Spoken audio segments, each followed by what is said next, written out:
Just to say, so page 346, which is Appendix A, this is the protocol for member access to information.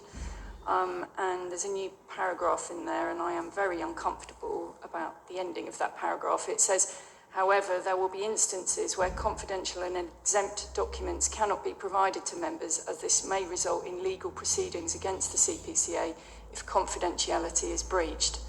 I'm afraid I think that's wholly wrong. We can't go into decisions worrying about being legally challenged because confidentiality might be breached.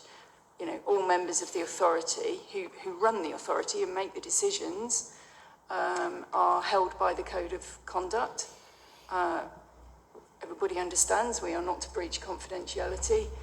And I think I'm very concerned about which officer might be making the decision that we are not entitled to see information. And I'm afraid I can't support it with that statement in there.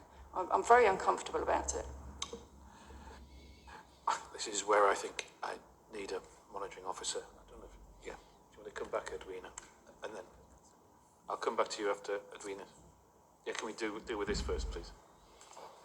Thank you, Mayor. The legislation which I have cited in the report itself sets out the rights of members to information. The legislation itself recognizes that there will be instances where confidential information or exempt information cannot be shared with members.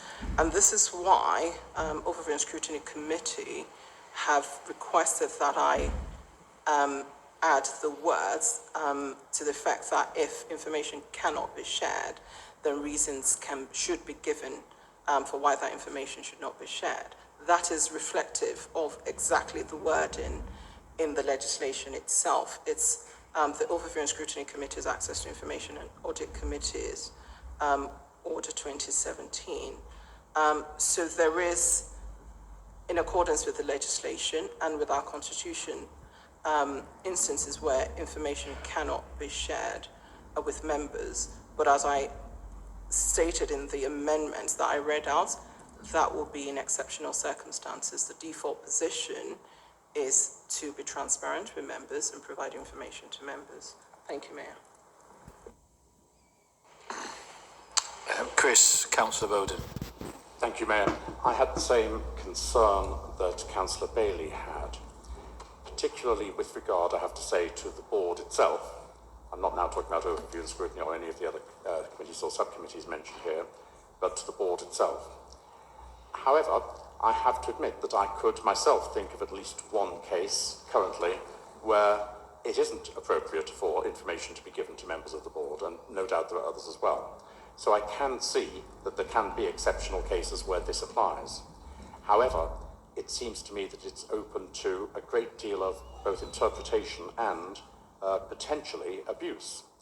So what I would request is if the monitoring officer could give a guarantee that a register be established, which is available to us so we can see it, of those documents which are not being made available to the board, that information which is not being made available to the board. I fully accept it's going to be exceptional. It shouldn't be a long document. It shouldn't happen very often. But if we at least know what we are not being told, then it allows at a later stage for us, when it is possible for us to look at that documentation, assuming it is, to assure ourselves that the process is being undertaken properly. So I wonder if that undertaking could be given, Mayor. It seems a fair challenge from both of you. However, there's a reason we have a monitoring officer to advise us on these facts. So over to you, Edwina. Thank you, Mayor. Thank you, Councillor Bowden. That's a really useful suggestion. And yes, I will take it on board. And in fairness, as said in the protocol, if there is ever a refusal to give documents requested, there will be a written reason as to why that's done. That will be obviously presented to Overview and Scrutiny Committee. But I do know, I do take your suggestion, and I'll make sure that that's also incorporated in the protocol. Thank you.